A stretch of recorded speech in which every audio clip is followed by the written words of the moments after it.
ना भूल कर भी किसी दुर्बल को सताना नहीं, और इनमें भी विशेषकर प्रभु के भक्त को आप बिल्कुल भी मत सताना, उसे अपशब्द भी मत बोलना, उसका मजाक भी मत उड़ाना।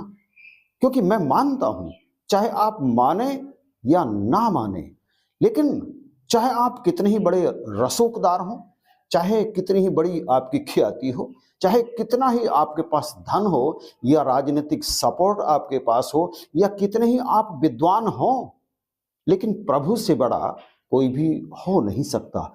यदि कोई प्रभु के भक्त को सताता है तो उसे उसका परिणाम भुगतना ही पड़ता है, बिल्कुल भुगतना पड़ता है। और मैंने ऐसे कई उदाहरण अपने जीवन में जीवंत देखे हैं कि जिसने प्रभु भक्त को सताया, आज नहीं तो कल, कल नहीं तो परसों उसकी दुर्गति ही हुई है, उसकी दुर्दशा ही हुई है।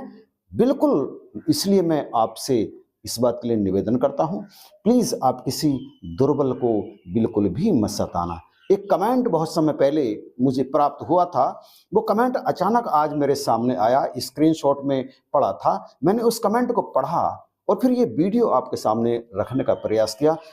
वीडियो में आगे बढ़ने से पहले वो कमेंट मैं आपके सामने रखना चाहता हूं। आइए चलते हैं कमेंट की तरफ। महात्मा जी, आपको सादर प्रणाम। अगर कोई दुष्ट व्यक्ति किसी भोले भाले परमात्मा के भक्त को सताता है, उसकी पीठ पीछे बातें करता है जो वास्तविक नहीं होती हैं, ऐसा भक्त जिसका परमात्मा के अलावा कोई नहीं, तो उस भक्त की परमात्मा मदद करते हैं या नहीं? एक दुष्ट व्यक्ति को कितना महंगा पड़ सकता है उस व्यक्ति को सताना? इस पर कृपया करके एक फुल वीडियो बनाइए। तीन लोक में भी ठिकाना नहीं मिलेगा, इस बात को बिल्कुल याद रखना। दुष्ट दुष्ट ही होता है, स्वभाव से दुष्ट होता है, और ऊपर से वो प्रभु भक्त को सताए, तीन लोक में ठिकाना नहीं मिल सकता, 7 जन्म तक उसे माफी नहीं मिल सकती। बिल्कुल स्पष्ट समझ लीजिएगा। इसलिए प्रभु भक्त को कभी भी सताना नहीं चाहिए, चाहे कोई अच्छा व्यक्ति हो, चाहे कोई बुरा व्यक्ति हो। किसी भी व्यक्ति के द्वारा, किसी भी कैटेगरी के व्यक्ति के द्वारा किसी भी प्रभु भक्त को कभी भी सताना नहीं चाहिए। प्रभु भक्त की तो बात ही छोड़िए, यदि कोई दरिद्र है, यदि कोई कमजोर है, यदि कोई परेशान है, यदि कोई व्यथित है, उसे भी यदि कोई सताता है तो फिर उसकी भी गति नहीं होती। इसलिए कबीर साहब ने फैसला कर दिया, दुर्बल को ना सताइए, जाकी मोटी हाय, मुई खाल की श्वास सो सार भस्म हो जाए। दुर्बल को कभी भी सताना नहीं चाहिए, क्योंकि उसकी जो हाय होती है, उसकी जो बद्दुआ होती है, वो इतनी शक्तिशाली होती है कि ऐसे जैसे मरी हुई खाल से बनी हुई धोकनी से चली हुई हवा के द्वारा, उस फूंक के द्वारा लोहा भी भस्म हो जाता है। उसे भस्म होने में देर नहीं लगती, वो पिघलकर पानी बन जाता है, उसका स्वरूप ही बदल जाता है। ठीक इसी तरह से दुर्बल की बद्दुआ से चाहे कोई दूसरा कितना ही शक्तिशाली हो, उसे सताने वाला, वो बच नहीं सकता। बद्दुआ उसका समूल नाश कर देती है। और ये बात मैं केवल वीडियो में नहीं कह रहा हूं, मैंने कई ऐसे उदाहरण इस संसार में अपने आसपास देखे हैं, जिनके पास बहुत कुछ था, बड़ी बड़ी जायदादें थी। उस समय सन 50 में हमारे पिताजी बताते थे, अब तो नहीं है, चले गए, मोक्ष को प्राप्त हो गए। 1950, 60, 70 के दशक में जिनके पास अम्बेसडर गाड़ी थी, पैसा इतना कि नोटों से चाय बनाई जाती थी, वे दुर्बलों को सताते थे, उन पर अत्याचार करते थे। और आज उनकी संतानें भीख मांगने के लिए विवश हैं। बिल्कुल सच कह रहा हूं, हमारे सामने, हमारे आसपास का ही ऐसा माहौल है कि उनकी संतान जो एक ही बची है बस, अब वो भी भीख मांगने को विवश है। भीख कैसे?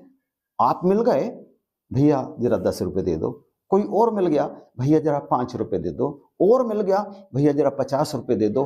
हाथ फैलाते हैं, शराब में वो इस कदर मदहोश हो जाते हैं, गंदी गंदी स्थानों पर पड़े रहते हैं।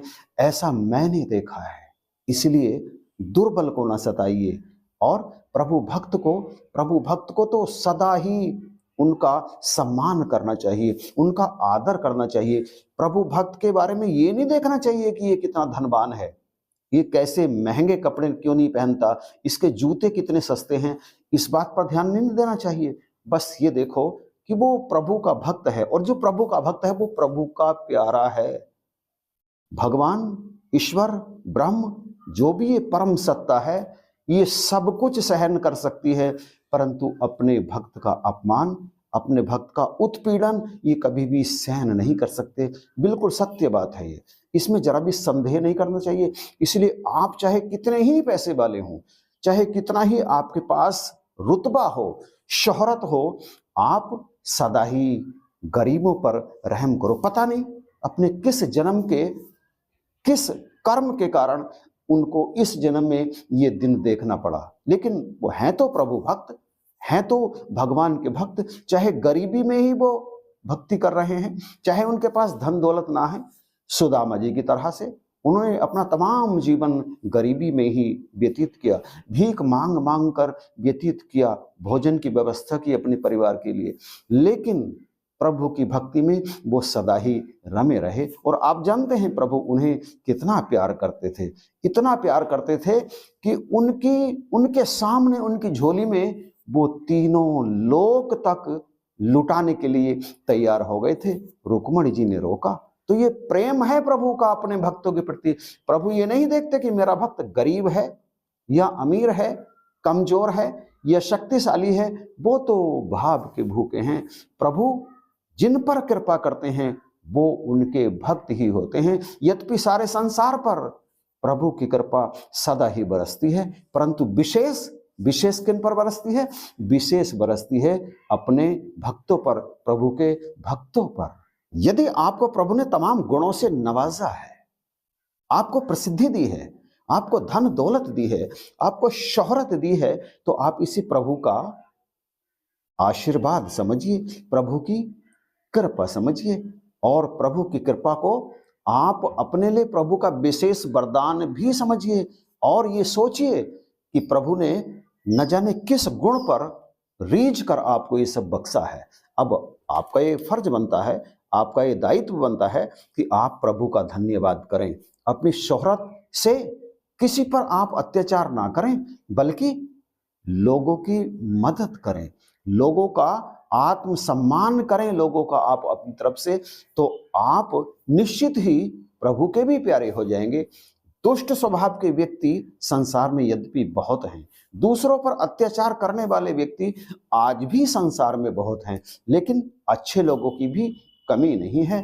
और जिसके पास दोनों चीजें हैं, शोहरत भी है, दौलत भी है और प्रभु की भक्ति भी है, तो उससे बड़ा अमीर इस संसार में कोई हो ही नहीं सकता। इसलिए मैं कहना चाहूंगा, आपके चरणों में विनती रखना चाहूंगा कि प्रभु के भक्तों का परम सम्मान कीजिए, किसी को भी मत सताइए, और जो अभावों में जीवन व्यतीत कर रहे हैं, आपकी मदद के जो तलबगार हैं, इच्छुक हैं, आप उनकी मदद कीजिए। और यदि कोई दुष्ट व्यक्ति उन्हें सता रहा है और आप उस दुष्ट से ज्यादा शक्तिशाली हैं, तो आप अपने कर्तव्य का निर्वहन कीजिए। आप समझ सकते हैं मैं क्या कहना चाहता हूं। तो चलिए वीडियो समाप्त करते हैं।